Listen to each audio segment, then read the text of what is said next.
दोस्तों, भारतीय प्रधानमंत्री नरेंद्र मोदी जापान दौरे पर जाने वाले हैं और इस समय जापान से काफी सारी पॉजिटिव खबरें भारत को लेकर आ रही है, जिसमें जापान के अंदर भारतीय बुलेट ट्रेन का ट्रायल शुरू हो गया है। इसकी फोटोज, वीडियो वगैरह भी हम आपको स्क्रीन पर दिखाएंगे। ये दो ट्रेनें हैं जिनको जापान की तरफ से भारत को गिफ्ट के तौर पर दिया जा रहा है। ये E5 और E3 सीरीज की शिकानसेन बुलेट ट्रेन है। वहीं भारतीय प्रधानमंत्री नरेंद्र मोदी के इस दौरे के दौरान दुनिया की सबसे आधुनिक बुलेट ट्रेनों में से एक E10 सीरीज की शिकानसेन, इसकी डील होने की संभावना काफी ज्यादा है और ये खबर खुद जापानी मीडिया की तरफ से दी गई है। इसके अलावा चावल का संकट और चावल की प्राइस जापान के अंदर काफी ज्यादा बढ़ गए हैं और इस समस्या से भारत जापान को निजात दिलाने वाला है और एक बड़ा खेल राइस एक्सपोर्ट को लेकर भारत ने खेला है। तो जापान से काफी सारी खबरें आ रही है। इन सब के बारे में इस वीडियो में एक एक करके डिटेल में बात करेंगे, इसीलिए वीडियो को अंत तक जरूर देखिएगा।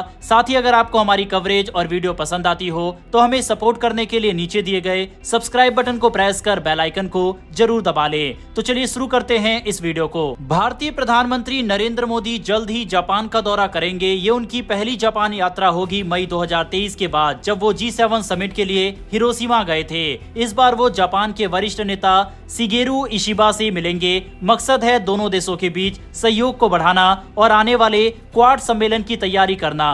ये क्वाड सम्मेलन भारत में इसी साल अक्टूबर-नवंबर में होने वाला है। चीन की बढ़ती नौसैनिक ताकत पूरे इंडो पैसिफिक में चिंता का विषय है। भारत और जापान मिलकर इस क्षेत्र में शांति बनाए रखने और सुरक्षा मजबूत करने पर काम कर रहे हैं। क्वाड यानी भारत, जापान, अमेरिका और ऑस्ट्रेलिया, ये चारों देश इंडो पैसिफिक को फ्री और ओपन बनाए रखने के लिए मिलकर रणनीति बना रहे हैं। तो इस सम्मेलन के लिए भी ये दौरा काफी अहम है। दूसरी ओर बुलेट ट्रेन, जो कि भारतीय प्रधानमंत्री नरेंद्र मोदी का सपना और अब पूरे भारत का सपना बन चुका है, इसको हकीकत करने के लिए एक बड़ी डील भारतीय प्रधानमंत्री नरेंद्र मोदी इस दौरे के दौरान जापान के साथ साइन करेंगे।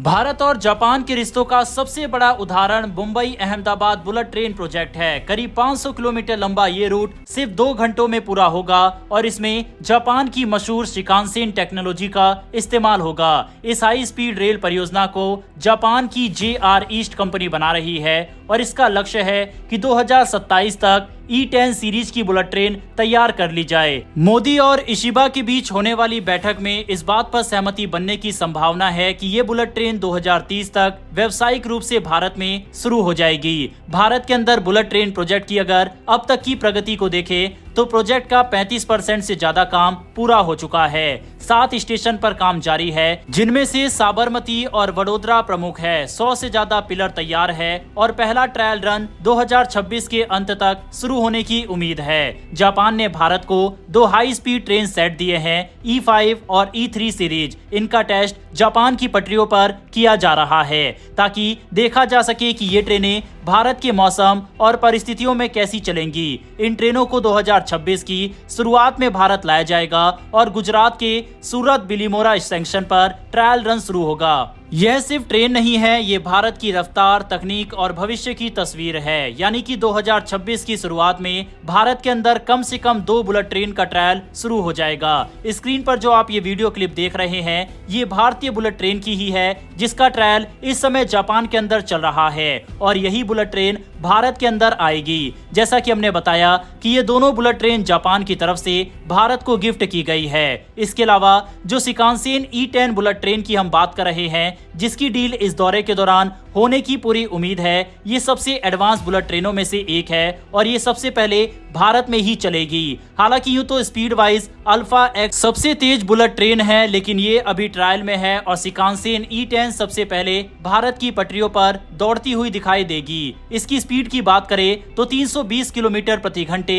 रहने वाली है। मोदी जी की इस बार की यात्रा सिर्फ इंफ्रास्ट्रक्चर तक सीमित नहीं रहेगी। भारत और जापान मिलकर एक नई सुरक्षा घोषणा पर काम कर रहे हैं, जिसमें साइबर सुरक्षा, स्पेस टेक्नोलॉजी और डिजिटल डिफेंस जैसे क्षेत्र शामिल है। चीन की आक्रामक नीति को देखते हुए भारत और जापान दोनों इंडो पैसिफिक क्षेत्र में शांति और स्थिरता सुनिश्चित करने के लिए सामूहिक प्रयास कर रहे हैं। इतना ही नहीं, जापान के साथ मिलकर भारत इंजन और फाइटर जेट के क्षेत्र में भी काम कर सकता है, क्योंकि इन दोनों क्षेत्र में जापान काफी तेजी से प्रोग्रेस कर रहा है और भारत को उसने अपने प्रोजेक्ट में शामिल करने का न्योता भी दिया था।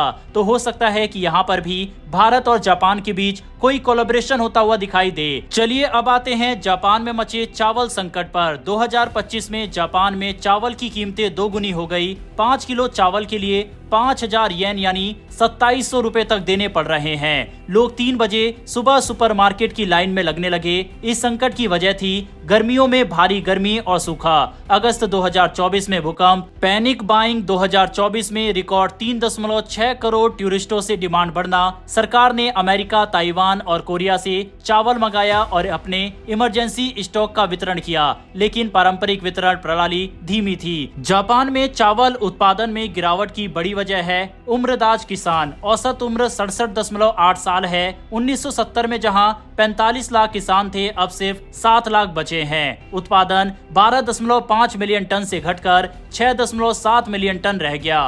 पहले जेंटन पॉलिसी के तहत किसानों को चावल की खेती छोड़ने के लिए पैसे दिए जाते थे।